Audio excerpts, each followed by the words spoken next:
श्रोते हो नमस्कार. आपल्या यूट्यूब चॅनलमध्ये आज आपण ज्येष्ठ प्राध्यापक आणि अधिव्याख्याते माननीय श्री प्राध्यापक सी पी गायकवाड सर यांच्या व्याख्यानाचा एक कार्यक्रम आयोजित केला आहे.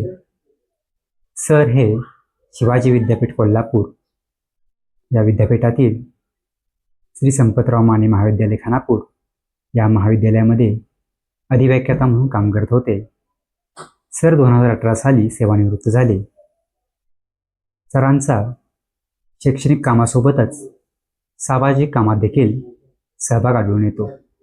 सरांचा हा कामाचा सलोखा पाहता दुष्काळी भागातील पाणी संघर्ष चळवळ असेल, शेतकरी साहित्य इर्जिक संमेलन असतील, शेटफळी गावातील गदिमा स्मारकातील गदिमा पारावरील साहित्य मेळावा असेल, अशा ठिकाणी सर हिरिरीने भाग घेतात आणि सहभागी असतात. सरांचं अजून एक वैशिष्ट्य म्हणजे सर शेटफळी गावच्या तंटामुक्ती समितीचे अध्यक्ष देखील राहिले आहेत आणि त्या माध्यमातून देखील सरांचं काम त्या ठिकाणी पाहायला मिळालं आहे. सरांचा शिक्षणाचा आणि सामाजिक कामाचा हा एकूण सहभाग पाहता सरांचा क्रांतीवीर नागनाथांना नाईकवडी यांच्यासोबत देखील सहभाग आला. त्यांच्यासोबत त्यांनी 1993 पासून 13 दुष्काळी तालुक्यातील पाणी संघर्ष चळवळ या मोहिमेमध्ये आणि या दुष्काळग्रस्त भागातील लोकांसाठी होणाऱ्या पाणी संघर्ष चळवळीमध्ये देखील हिरिरीने सहभाग घेतलेला दिसून येतो. सरांचा हा सर्व सहभाग पाहता सरांचं आजपर्यंतचं कार्य महान आहे हे दिसून येतं. आणि असे हे व्यक्तिमत्व आपल्याला आज अण्णाभाऊ साठे यांच्या जयंतीनिमित्त व्याख्यानासाठी लाभले आहेत. अशा या थोर प्राध्यापकाचा आपल्याला अशाच एका थोर महान साहित्यिकाचा जीवनावरचा पट ऐकण्यासाठी या महान व्याख्यानाची आपण सुरुवात आजपासून करत आहोत. आज 1 ऑगस्ट लोकशाहीर साहित्यरत्न कॉम्रेड अण्णाभाऊंची जयंती आज आपण साजरी करीत आहोत. त्यांच्या कार्याचा जो त्यांच्या जीवन परिचय थोडक्यात आपण पूर्णपणे देणार आहोत. यामध्ये 2-3 पुस्तकांचा आधार घेतलेला आहे. विद्रोही साहित्याचे जनक अण्णाभाऊ साठे, डॉक्टर बाबुराव गुरव. त्याचबरोबर जग बदल घालोनी गाव, अण्णाभाऊंची शाहिरी, हे लेखक गंगाधर गीते. आणि अण्णाभाऊ साठे जन्मशताब्दी गौरव ग्रंथ की जे 2020 जो प्रकाशित झाला आहे. संपादक आहेत डॉक्टर मोहन लोंढे यांनी वेगवेगळ्या ज्या लेखकांनी जे आर्टिकल्स लिहिलेले आहेत अण्णाभाऊ साठेंच्या कार्यावर, ते सर्व या जन्मशताब्दीच्या अंकामध्ये सर्व असलेले आपल्याला दिसून येतात. तर अशा प्रकारे आपण अण्णाभाऊंच्या कार्याविषयी, त्यांच्या एकूणच चरित्राविषयी आणि त्यांनी सोसलेल्या जे काही गरिबीचे चटके असतील किंवा कामगार म्हणून काम केलं असेल किंवा इतर जे काही त्यांच्या परिस्थितीला जे वाटण्यात आलं, त्यांनी त्यात संघर्ष कसा केला. आणि थोडक्यात शिक्षण नसताना अनेक लेखकांनी असं म्हटलेलं आहे की ते 1.5 दिवस शाळेत गेले, परंतु 1.5 दिवस गेले का नाही, दिवस गेले असतील तर काही शिक्षण मिळालं नसेल, परंतु तरीसुद्धा एक निरक्षर तरीसुद्धा शिक्षण घेऊन जागतिक लेवलचं साहित्य निर्माण करणं ही काही सोपी गोष्ट नव्हती. आणि ती लोकशाहीर अण्णाभाऊ साठे यांनी केलेले. तर त्यांचा जीवन प्रवास आपण थोडक्यात पाहणार आहोत. त्यांचा जन्म 1 ऑगस्ट 1920 वाटेगाव मुक्कामी, तालुका वाळवा, जिल्हा सांगली या ठिकाणी झालेला आपल्याला दिसून येतो. त्यांच्या वडिलांचे नाव भाऊ आणि आईचे नाव वालू असलेले दिसून येते. पण त्यांच्या जन्माच्या वेळेलाच जो फकीरा मांग, ज्यांनी फकीरावर कादंबरी लिहिली, जी वास्तववादी कादंबरी आहे, जी कादंबरी पुढे डॉक्टर बाबासाहेब आंबेडकरांना त्यांच्या झुंजार लेखणीला अर्पण केली, तो फकीरा सरकारचा खजिना लुटून त्याच वेळेला, म्हणजे ज्यांचा जन्म झाला अण्णाभाऊंचा, त्याच वेळेला तो अण्णाभाऊंच्या घरासमोर आला आणि त्यांना विचारलं की बहीण वालू कुठं आहे. तर त्यावेळेला भाऊनी सांगितलं की तिला आत्ताच मुलगा झालेला आहे, त्याला त्यामुळं ती गुटी पाजायची असते, त्याच्यासाठी पैसे नाहीत. तर त्यावेळेला फकीरानं आपल्या जोळीतून वंजळभर म्हणजे जे साहित्य होतं, जे आणलेलं होतं, जे लुटून आणलेलं होतं ते दिलं आणि सांगितलं की हा क्रांतीचा खजिना आहे, याची जर गुटी पाजली तर हा पुढे क्रांतिकारक निश्चितपणे होईल, असं फकीरा म्हणाला आणि निघून गेला. अण्णाभाऊचं आपल्याला शिक्षणाचं माहीत आहे, परिस्थिती अतिशय गरिबीची असल्यामुळं, वडिलांना इथं राहणं अवघड झाल्यामुळं यांना पोटभर जेवण मिळत नव्हतं, कपडे मिळत नव्हते, काम मिळत नव्हतं. म्हणून शेवटी त्यांनी 1932 मुंबईला जाण्याचा निर्णय घेतला. आणि मग त्यावेळेला अशी अवस्था होती, आज आपण पाहतोय की लगेच मुंबईला जायचं म्हटलं तर इथून एसटी नसेल, रेल्वे नसेल, कशाने जाता येतं, इतर वाहनानं जाता येतं. परंतु त्यावेळेला अण्णाभाऊ, त्यांची भावंड आणि आई वडील सर्व वाटेगावहून मुंबईला 4 महिन्याचा प्रवास चालत केलेला आहे. त्यामध्ये मग साताऱ्यामध्ये थांबले, तिथं काम केलं, तिथून पुढं पुण्यात थांबले, पुण्यात 1 महिनाभर काम करत राहिले, तिथून खंडाळा, कल्याण आणि शेवटी भायखळा या ठिकाणी ते पोचलेले आहेत. तर असा जीव घेणा प्रवास म्हणजे अण्णाभाऊंचा जीवनाचा जो प्रवास आहे तो अशा प्रकारे 1932 त्यावेळेला त्यांचं वय फक्त 12 वर्षाचं होतं. आणि अशा 12 वर्षाच्या मुलाला हा प्रवास, खडतर प्रवास करावा लागलेला आपल्याला दिसून येतो. आणि 32 नंतर ते तिथं पोचल्यानंतर तिथं मुंबईमध्ये पडेल ते कामं करण्यास त्यांनी सुरुवात केली. त्यामध्ये मग की पोस्टर रंगवून असेल किंवा कोळसा खाणीत काम असेल, गिरणीमध्ये काम असेल, स्वच्छता काम असेल, दुसऱ्यांची मुलं सांभाळणार असेल, असे अनेक जे पडेल ती कामं केली. आणि आपण पाहिलं शिक्षण तर त्यांना मिळालेलं नव्हतंच. त्यामुळं मग ज्या वेळेला हे पोस्टर्स रंगवायचं, पोस्टर लावायचे, चित्रपटाची पोस्टर लावायची, त्यातून ते विचारून हे अक्षर काय, ते अक्षर कशाचं आहे, त्यातून त्यांनी शिक्षणाला सुरुवात केली दिसून येते. 1932 पासून 1939 पर्यंत 6-7 वर्ष त्यांनी अशा प्रकारे त्या अक्षर ओळख करून घेतली आणि खऱ्या अर्थानं शिक्षण त्यांनी मिळवलं, व्यवहारातलं शिक्षण मिळवलं. आणि पहिल्यांदा मग त्यांनी ही लेखनाला सुरुवात 1939 पासून केलेली दिसून येते. तर 1939 नंतर आपल्याला माहीत आहे दुसऱ्या महायुद्धाची सुरुवात झाली. 1939 ते 45 असं 6 वर्ष दुसरं महायुद्ध चालू झालं. आणि या कालखंडामध्ये इथंही भारतामध्ये इंग्रज सरकारच्या विरोधात जे आंदोलन चालू होतं, स्वातंत्र्याचं आंदोलन चालू होतं, त्यावेळेला अण्णाभाऊंनी यामध्ये सहभाग घेतला. पण सहभाग कसा घेतला तर त्यांनी एक लाल बावटा नावाचं कलापथक काढलं. त्या कलापथकामध्ये शाहीर अमर शेख, त्याचबरोबर द.ना. गवाणकर, आत्माराम पाटील आणि अण्णाभाऊ साठे या चौघांनी हे लाल बावटा कलापथक काढलं. आणि इंग्रज सरकारच्या विरोधात या कलापथकाच्या माध्यमातून त्यांनी प्रचार करायला सुरुवात केली. ते कलापथक इतकं गाजलं की कलापथक आहे म्हटल्यानंतर हजारो माणसं त्या कलापथक पाहायला येणार, कारण तिथं शाहिरी असणार. अण्णाभाऊ साठे, अमर शेख हे सगळे गाणी गाणार, पोवाडे गाणार. त्यामुळं सगळे लोक, सर्वसामान्य लोकांना हे इंग्रज सरकार कसं वाईट आहे, इंग्रज सरकार आपणाला कशा पद्धतीनं लुटतंय, हे त्या शाहिरीतून, पोवाड्यातून ते सांगत होते. तर अशा पद्धतीनं त्यांचं साहित्य इथून 1939 पासून सुरू झालेलं आपल्याला दिसून येतं. 1947 भारताला स्वातंत्र्य मिळालं. 15 ऑगस्ट 1947 भारत स्वतंत्र झाला. आणि त्याच्या दुसऱ्या दिवशी 16 ऑगस्ट 1947 अण्णाभाऊंनी मुंबईमध्ये 20 लाख लोकांचा मोर्चा काढला. भर पावसात मोर्चा काढला. आणि या मोर्चाची घोषणा होती की ये आज़ादी झूठी आहे, देश की जनता भूकी आहे. त्यांनी जे साहित्य निर्माण केलं त्यामध्ये फक्त एकच घोषणा ही अशी होती, हिंदीत होती, कारण ही घोषणा संपूर्ण देशभर जावी हा अण्णाभाऊंचा उद्देश होता. त्यामुळं एक लक्षात घेतलं पाहिजे, भर पावसामध्ये 20,000 लोक, ज्याला काँग्रेसचं सहकार्य नाही, कारण स्वातंत्र्य मिळालं नाही, काँग्रेसचं सहकार्य नाही, इतर लोकांचं सहकार्य नाही, परंतु सगळे कामगार, सगळे गरीब लोक, सगळे कष्ट करणारे अण्णाभाऊंच्या पाठीशी उभे राहिले. त्यामुळे त्या मोर्चामध्ये सहभागी झाले. 1949 पासून खऱ्या अर्थाने त्यांनी कादंबरी लेखनाला सुरुवात केलेली दिसून येते.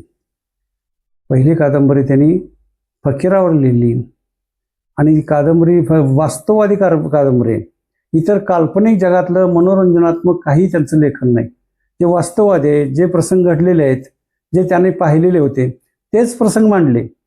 त्यामुळं फकीरा ही कादंबरी डॉक्टर बाबासाहेब आंबेडकरांच्या हयातीतच बाबासाहेबांच्या झुंजार लेखणीला अर्पण केलेले आहे. जे डॉक्टर बाबासाहेब आंबेडकरांच्यावर त्यांचं नितांत प्रेम होतं. आंबेडकरांच्या विचारानुसारच अण्णाभाऊ साठेंचं कार्य चालू असलेलं आपल्याला दिसून येतं. यानंतर आपण पाहिलं 49 नंतर ते कादंबरी लेखनाला जी सुरुवात झाली त्यामध्ये मात्र मग पुन्हा अण्णाभाऊ साठेंना विश्रांती मिळाली नाही. 1949 ते 1969 या 20 वर्षामध्ये इतकी साहित्य संपदा निर्माण झाली. त्यामध्ये 35 कादंबऱ्या आहेत, 13 लोकनाट्य आहेत, 3 नाटकं आहेत, 13 कथासंग्रह आहेत, 1 शाहिरी पुस्तक आहे, 15 पोवाडे आहेत, 1 प्रवास वर्णन आहे आणि 7 चित्रपट कथा आहेत. एवढं साहित्य त्यांनी 20 वर्षाच्या काळामध्ये निर्माण केलं. म्हणजे 1949 ते 69 मध्ये त्यांचा मृत्यू आहे. तर त्या 20 वर्षामध्ये ते लेखन केलं त्यांनी. त्यामध्ये मग त्यांनी काही आंदोलनामध्ये सहभाग घेतलेला आपल्याला दिसून येतो. त्यामध्ये पहिल्या सुरुवातीच्या काळात आपल्याला माहीत आहे की तमाशा होता आणि तमाशावर त्यावेळेचे जे इंग्रज सरकार असेल, भारताचं सरकार असेल, बंदी घालत होतं, अटक करत होतं. त्यामुळं तमाशाचं नाव अण्णाभाऊंनी बदललं आणि लोकनाट्य केलं. त्यावेळेला पट्टे बापूरावनी गण आणला, गणपतीचं पूजन सुरू केलं होतं, ते अण्णाभाऊंनी बदललं आणि गणपतीच्या जागी अण्णाभाऊंनी मायभोला आणि शिवबाना, शिवाजी राजांना वंदन करायचं त्यांनी तो गाण्यामध्ये सुरू केलेलं दिसून येतं. म्हणजे गणपती हा नाकारून शिवाजी राजांना आणि आपल्या मातृभूमीला वंदन करून या लोकनाट्याची सुरुवात अण्णाभाऊंनी केलेली आपल्याला दिसून येते. तर अशा प्रकारे तमाशाचं रूपांतर लोकनाट्यामध्ये अनेक लोकनाट्य त्यांनी लिहिलेली आपल्याला दिसून येतात. त्याचबरोबर 1950 नंतर आपल्याला माहीत आहे संयुक्त महाराष्ट्राची चळवळ सुरू झाली आणि या चळवळीमध्ये अण्णाभाऊंनी भाग घेतला. शाहिरी करायला लागले, लावण्या लेखन करायला लागले आणि अशा पद्धतीनं संयुक्त महाराष्ट्राच्या चळवळीत अण्णाभाऊ असतील, द ना गव्हाणकर असतील, शाहीर अमर शेख असतील, आत्माराम पाटील असतील आणि क्रांतिसिंह नाना पाटील असतील किंवा इतर जे या संयुक्त महाराष्ट्र चळवळीचे नेते आहेत त्या सर्वांनी संयुक्त महाराष्ट्र चळवळीत सहभाग घेतलेला दिसून येतो. त्यामध्ये अण्णाभाऊचं कार्य आपणाला डावलता येत नाही. त्यांनी तर संपूर्ण समाज जागृत केलेला आपणाला दिसून येतो. वास्तववादी जे लेखन करायला सुरुवात केली आणि म्हणून लोक म्हणजे ज्या संयुक्त महाराष्ट्र चळवळ आहे आणि या चळवळीचं मग शेवटी 1960ला महाराष्ट्र निर्माण झाला. मुंबई महाराष्ट्रात राहिली, परंतु काही भाग बेळगाव असेल, कारवार असेल, गुजरातमधील डांग असेल हा भाग राहिला ना. त्यामुळं तो भाग राहिल्यामुळं या शाहिरांनी, अण्णाभाऊ साठे यांनी जे गीत लिहिलं, जे गाणं लिहिलं ते असं आहे की माझी मैना गावावर राहिली, माझ्या जीवाची होती या काहिली. म्हणजे ही मैना ती प्रेयसी किंवा त्यांची पत्नी नसून हे संयुक्त महाराष्ट्रामधले जी गावं राहिली त्या गावांना उद्देशून ही मैना हे कवन केलेलं दिसून येतं. तर ते गीत त्या काळात अतिशय गाजलेलं आपल्याला दिसून येतं. नंतरच्या काळात आपल्याला माहीत आहे 1956ला डॉक्टर बाबासाहेब आंबेडकरांचा मृत्यू झाला 6 डिसेंबर 1956 मध्ये आणि पुढच्याच वर्षी 6 डिसेंबर 1957 मध्ये त्या 1 वर्ष झालेलं होतं. त्यावेळेला त्यांचा श्रद्धांजलीचा कार्यक्रम होता. वेगवेगळ्या वक्त्यांनी त्यांचे डॉक्टर बाबासाहेब आंबेडकरांच्या कार्यावर सगळ्यांनी आपली मतं मांडली, श्रद्धांजलीवर भाषणं केली आणि ज्यावेळेला अण्णाभाऊंना बोलायला सांगितलं त्यावेळेला अण्णाभाऊ उठले आणि मग त्या वेळेला म्हणाले की जग बदल घालून गाव सांगून गेले मला भीमराव. म्हणजे भीमराव आंबेडकरांनी जे सांगितलं त्यांच्या कार्याचा जो हे आहे, प्रभाव आहे, तो माझ्या पूर्ण जीवनावर आहे. त्यामुळे मला भीमराव आंबेडकर सांगून गेलेत आणि त्यामुळं मी आता जग बदलायचं धोरण करतोय. आणि गुलामगिरीच्या चिखलात ऋतून बसला ऐरावत, हे जे सांगितलं ना, बहुजन समाज गुलामगिरीच्या चिखलात अडकून बसलाय आणि ऐरावत हत्ती बसलेला आहे. आणि त्यामुळं हत्तीनं आपलं अंग झाडून येऊन या संघर्ष केला पाहिजे. या जे भांडवलदार आहेत, यांच्या विरुद्ध धर्मांध लोक आहेत, त्यांच्या विरुद्ध बहुजनांनी आवाज उठवला पाहिजे, असा तो त्या गाण्यातला अर्थ असलेला आपल्याला दिसून येते. तर हे गाणं, हे गीत 1957 मध्ये डॉक्टर बाबासाहेब आंबेडकरांच्या स्मृती दिवशी सुरुवात केलेली आपल्याला दिसून येते. त्याच्याच पुढल्या वर्षी 1958 मध्ये दलित साहित्य संमेलन भरलं होतं आणि त्या संमेलनाचं अध्यक्ष अण्णाभाऊ साठेने केलं होतं. आणि त्यावेळेला अध्यक्षपदावर बोलताना अण्णाभाऊ साठे म्हणाले, ही पृथ्वी शेष नागाच्या फणावर तरलेली नसून ती गोर गरीब जनतेच्या, कष्टकऱ्यांच्या, दलितांच्या तळहातावर तरलेली. हे जे वाक्य त्यांनी सांगितले त्या अधिवेशनामध्ये अध्यक्षपदावरून बोलताना सांगितलं. हेही त्यांचं जे भाषण आहे ते अशा प्रकारे त्यावेळेला 1958 मध्ये जे दिलेलं आहे ते अतिशय गाजलेलं आपल्याला दिसून येतं. त्याच्यानंतर 1961ला त्यांना रशियाला जाण्याचा योग आला. कम्युनिस्ट असल्यामुळे, कॉम्रेड असल्यामुळे ते रशियाला गेले. पण रशियाला गेल्यानंतर तिथल्या आता हे ना काय रशियन भाषा येत नव्हती, त्यामुळे तिथल्या रशियनच्या सत्ताधाऱ्यांनी यांना, कारण त्याच्या अगोदर स्टॅलिन ग्राडचा पोवाडा जो लिहिला होता अण्णाभाऊ साठेंनी, तो रशियामध्ये सगळीकडे प्रसिद्ध झाला होता. आणि म्हणून त्या पोवाड्याचे लेखक अण्णाभाऊ साठे यांना त्या रशियन सरकारनं तिकडे बोलावून घेतलं होतं. म्हणून ते गेले होते अण्णाभाऊ साठे. आणि तिथं गेल्यानंतर त्यांनी त्या मॉस्को शहरामध्ये जे भाषणं केली, जो पोवाडा गायला, तो छत्रपती शिवाजी महाराजांचा आहे. आणि शिवाजी महाराजांचं नाव महाराष्ट्र नव्हे, देश नव्हे, परदेशात नेण्याचं पहिल्यांदा काम अण्णाभाऊ साठेंनी केलेलं आहे. आणि शिवाजी राजांचा पोवाडा तिथं मॉस्कोमध्ये त्यांनी गायला. एवढंच नव्हे, एक लक्षात घ्या, एक निरक्षर माणूस, 1.5 दिवस शाळेत न गेलेला माणूस, आणि मॉस्कोमधल्या विद्यापीठामध्ये तिथं असणाऱ्या सर्व प्राध्यापक विद्यार्थ्यांच्या समोर मराठीतून भाषण केलं. आणि ते मराठीतलं भाषण त्यांनी रशियन भाषेत भाषांतर करून सांगितलं. पण अण्णाभाऊंनी तिथं रशियात जे अतिशय विद्वान मंडळी आहेत त्यांच्या समोर अण्णाभाऊ साठेंनी भाषण केलेलं आपल्याला दिसून येतं. त्यामुळं अण्णाभाऊ साठेंच्या मग अशा प्रकारे शिवाजी महाराजांचा पोवाडा गेल्यानंतर सगळी रशियन जनता शिवाजी महाराज की जय, जय भवानी, जय शिवाजी अशा घोषणा द्यायला लागली होती. ज्या वेळेला पंडित जवाहरलाल नेहरू रशिया भेटीवर गेले होते, तेव्हा अण्णाभाऊ नंतर परत आले होते आपल्या देशात. त्यावेळेला पंडित जवाहरलाल नेहरू ज्यावेळेला गेले त्यावेळेला तिथल्या पत्रकारांनी पंडित जवाहरलाल नेहरूंना विचारलं, अण्णाभाऊ साठेबद्दल आपणाला काय माहीत आहे का, इंग्लिशमध्ये त्यांनी विचारलं. तर त्यांना नेहरूंना काही माहीत नव्हतं. त्यामुळं त्यांनी फक्त वेळ मारून नेली. अण्णाभाऊ साठे असे कुठं रस्त्यावर सांगायचा विषय आहे का म्हणले, असं म्हटलं. त्यांना माहीत नव्हतं, पण काहीतरी बोलायचं म्हणून आपण बोलून गेले.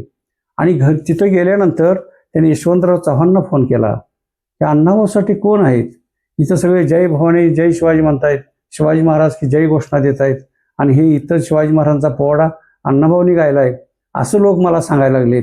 हे अण्णाभाऊ साठे कोण आहेत? यशवंतराव चव्हाणांनी सांगितलं, ते महाराष्ट्रातले, सांगली जिल्ह्यातले, वाळवा तालुक्यातले एक शाहीर आहेत, ते साहित्य त्यांनी लिहिलेलं आहे, अशा पद्धतीनं त्यांनी सांगितलेलं दिसून येतं.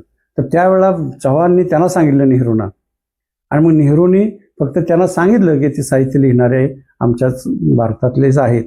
आणि त्यामुळं त्यांनी फक्त त्यांना काही माहीत नसताना थोडं सांगितलं. आणि ज्यावेळेला परत आले नेहरू दिल्लीत पोहोचल्यानंतर त्यांनी यशवंतराव चव्हाणांच्याकडे निरोप दिला की अण्णाभाऊ साठेंना भेटायला बोलवा. भेटायला बोलवलं नेहरूंनी, परंतु स्वाभिमान काय असतो हे अण्णाभाऊ साठेंच्याकडून शिकावं. अण्णाभाऊ साठे त्यांना जो निरोप देऊन जो घेऊन आलेला होता त्याला म्हणाले, माझं काय नेहरूकडे काम नाही म्हणले, नेहरूंचं काम असेल तर ते माझ्याकडे येतील ना, मी काय करू जाऊन, मला काय गरज नाही म्हणले. म्हणजे आपण म्हणतो देशाचा पंतप्रधान जागतिक दर्जाचा तो नेता, तरी सुद्धा त्यानं निमंत्रण दिलं, भेटण्याची वेळ दिली, परंतु अण्णाभाऊसाठी गेलेले नाहीत.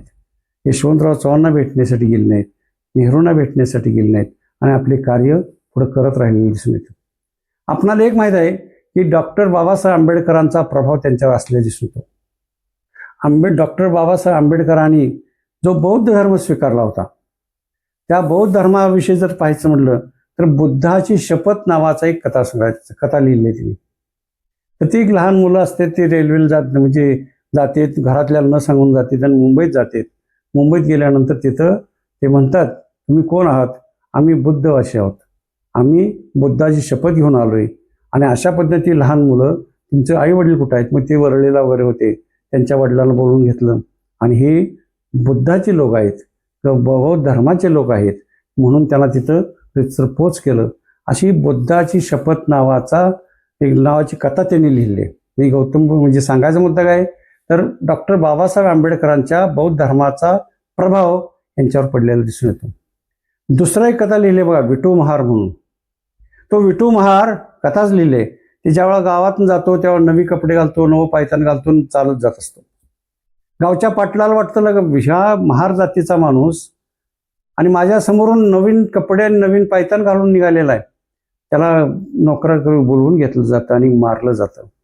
म्हणजे त्याच्यावर लाठीहल्ला केला जातो, मार दिला जातो. त्याला विठू महारला कळत नाही की आपला काय गुन्हा आहे, काही समजत नाही. तर फक्त महार असल्यामुळं की आपणाला त्रास देत आहेत, मारहाण झाले म्हणून त्यानं पुन्हा काय केलं की विठू महारानं त्या कथेत लिहिले की पुन्हा त्यानं नोकऱ्या ज्या लागत होत्या त्यावेळेला डॉक्टर बाबासाहेब आंबेडकरांच्या त्या आरक्षणामध्ये त्यानं नोकरी धरली आणि त्याच गावामध्ये तो अधिकारी म्हणून आला आणि ह्याच पाटलांना वगैरे सगळ्यांना समोर उभा केलं आणि मग ते सगळे नमस्कार त्याला घालायला लावले. म्हणजे हे डॉक्टर बाबासाहेब आंबेडकरांचं जे कार्य आहे ते त्यांनी आपल्या कथेतून मांडलेलं आहे, विठू महार या कथेतून. दुसरा सापळा नावाची कथा आहे, किंवा अनेक कथा आहेत. त्यामध्ये फकीरा, आता तुम्हाला सांगितलंच, पण फकीरापेक्षा वारणेचा वाघ हा चित्रपट निघाला आहे. सत्तू भोसला त्यानं एक अस्पृश्य जातीची स्त्री त्यावेळेला ती काटक्या वगैरे गोळा करते, एका पाटलाच्या रानात त्याच्या जळण असते, ती गोळा करत असताना तो पाटील अंगावर धावतो आणि तिला मारहाण करतो.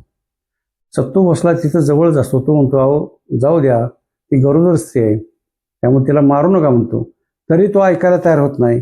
शेवटी मग यानं आपल्याजवळ जी कुऱ्हाड असते त्या कुऱ्हाडीनं पाटलाचं मुंडकं उडवतो, त्याला ठार मारतो आणि तो फरार होतो. तर यानं स्त्रियांच्या आबरूचं रक्षण केलं पाहिजे. डॉक्टर बाबासाहेब आंबेडकरांनी जे हिंदू बिल आणलेलं होतं, तर त्यावेळेला हिंदू कोड बिलाचा जो महत्त्वाचा उद्देश होता की स्त्रियांना संरक्षण, स्त्रियांना अधिकार देणं, स्त्रियांना शिक्षण देणं, हे जे कार्य डॉक्टर बाबासाहेब आंबेडकर करत होते तेच कार्य अण्णाभाऊ साठेंनी आपल्या कथातून केलेलं आपल्याला दिसून येतं. तर मग म्हणजे आणि अशा अनेक कथा आहेत की ज्याच्यावर चित्रपट निघालेले आहेत.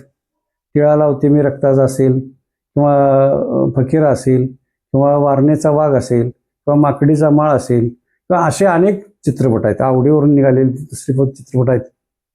सांगायचा मुद्दा असा आहे की ते इतकं त्यांचं साहित्य गाजलं की जे ब्राह्मण लोक होते लिहिणारे, त्यामध्ये विंदा करंदीकर काय म्हणतात लक्षात या, ते म्हणतात की आम्हाला अनुकूल परिस्थिती असून आणि ह्या अण्णाभाऊ साठेंना प्रतिकूल परिस्थिती, त्यांना शिक्षणही नाही, त्यांचं जर साहित्य आणि आम्ही लिहिलेलं साहित्य यांची जर तुलना केली तर मला पृथ्वीच्या पोटात गडप व्हावीशी वाटते. का तर ती एवढं अण्णाभाऊ साठेंचं साहित्य दर्जेदार आहे म्हणली. आम्हाला सगळी साधनं असून आम्ही लिहू शकलो नाही, यांना काही नसताना यांनी लिहिलं. तर अशा प्रकारे त्यावेळेचे विंदा करंदीकर म्हणतायत. म्हणजे सांगायचा मुद्दा असा आहे की त्यांचं साहित्य जे आहे अण्णाभाऊ साठेंचं वास्तविक आहे, कल्पनेचा यात काही भाग नाही. जे पाहिलं, जे अनुभवलं, जे क्रांतिकारी होतं, जे बंडखोर होतं ते लेखन केलेलं आहे. आणि त्यामुळे ते संपूर्ण सगळा आज सगळे जण जास्त साहित्य कोण वाचत असतील तर अण्णाभाऊ साठेंचं साहित्य वाचलं गेलेलं दिसून येतं. आपल्याला माहिती आहे शेवटच्या कालखंडामध्ये त्याने हे म्हणजे अण्णाभाऊ हे जे डांगे होते, श्रीपाद अपरंत डांगे, हे कम्युनिस्ट पक्षाचे अध्यक्ष, अण्णाभाऊ साठेनं ते कम्युनिस्ट पक्ष सोडला आणि त्यांची दुसरी जी पत्नी होती जयवंताबाई, त्यांची एक मुलगी, तर ते अण्णाभाऊ साठे त्यांना सांगत होते तू जाऊ नकोस तमाशामध्ये. तर ती गेली, यांना सोडून गेली. त्यामुळे शेवटचा कालखंड 1 वर्ष 2 वर्ष अण्णाभाऊचा थोडासा विरहात गेलेला आपल्याला दिसून येतो. आणि अशा पद्धतीनं 18 जुलै 1969 मध्ये त्यांचा मृत्यू झाला आहे. परंतु किती 1920 ते 69 49 वर्षाचं आयुष्य आहे. त्यात 10-12 वर्ष पहिली गेलीच. तर त्यांनी जे साहित्य निर्माण केलं ते आजही आपणाला उपयोग असलेलं दिसून येतं. आज सुद्धा आपण पाहतोय शेतकऱ्यांना आंदोलन करावं लागतंय, आजही विद्यार्थ्यांना आंदोलन करावं लागतंय, न्याय मिळत नाही त्याच्यासाठी आंदोलन करावं लागतंय. म्हणजे अण्णाभाऊ साठेनं जो मोर्चा 16 ऑगस्ट 1947 काढला की ये आजादी झुटी आहे, देश की जनता भूके, असं घोषणा दिल्या होत्या. आज आपल्याला एवढ्या वर्षानंतर सुद्धा आता कळते की हे आजादी झुटी आहे, कारण आपल्यावर अन्याय होतोय, लाठीमार होतोय, शेतकऱ्यांना न्याय मिळत नाही. हे आत्ताच्या वास्तववादी परिस्थिती आपल्याला दिसतं.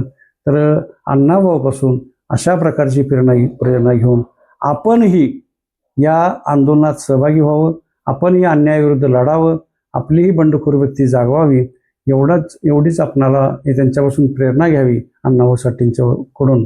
एवढंच सांगतो आणि थांबतो. धन्यवाद.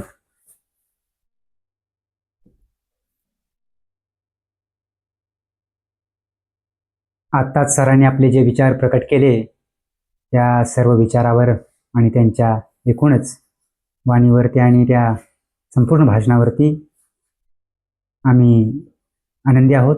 आणि आपण सर्व प्रेक्षक देखील आणि श्रोतेजन देखील या सर्वाचा अनुभव घ्यावा. सरांचं हे व्याख्यान म्हणजे आपणा सर्वांना एक प्रेरणा आहे, ऊर्जा आहे, आणि ही ऊर्जा आपण आपल्या सर्वांच्या अंगी घ्यावी आणि त्या ऊर्जेतून येत्या काळामध्ये आपण सुद्धा त्या पद्धतीने लढण्यासाठी, जिद्दीने उभं राहण्यासाठी, नवीन प्रेरणा घेण्यासाठी आणि त्यांच्या विचाराशी आणि त्या विचारातून पुढे नवीन कार्य करण्यासाठी प्रगल्भता यावी अशा वृत्तीचं व्हावं हेच वाटतं. सरांचं मी मनापासून धन्यवाद मानतो. आमच्या या यूट्यूब चॅनलसाठी व्हॉइस ऑफ इंदुबाळ या यूट्यूब चॅनलला आपण आज ही प्रकट अशी व्याख्यानाची आपण हजेरी लावली आणि आम्हा सर्वांना आपल्या भाषणातून आम्हाला आपले विचार या ठिकाणी दिले. आपले विचार आमच्या सर्व प्रेक्षकांना देखील आवडतील याची खात्री आहे. आपणा सर्वांना मी सांगू इच्छितो की आपण हा व्याख्यानाचा कार्यक्रम आवर्जून ऐकावा आणि आपल्या यूट्यूब चॅनलला शेअर करावं, लाईक करावं आणि सबस्क्राईब करावं. हा चॅनल येत्या काळामध्ये अशा नवीन नवीन गोष्टी आपल्यासोबत शेअर करायला नक्की घेऊन येईल. आपल्या भेटीसाठी नवीन पाहुण्यांना घेऊन येईल, तसेच समाजातील अनेक घटकांसाठी काम करणाऱ्या लोकांचा देखील आणि अनेक विविध संस्थांचा देखील पाठपुरावा आपल्या या चॅनलच्या माध्यमातून असाच नेहमी करत राहील एवढेच सांगतो. धन्यवाद.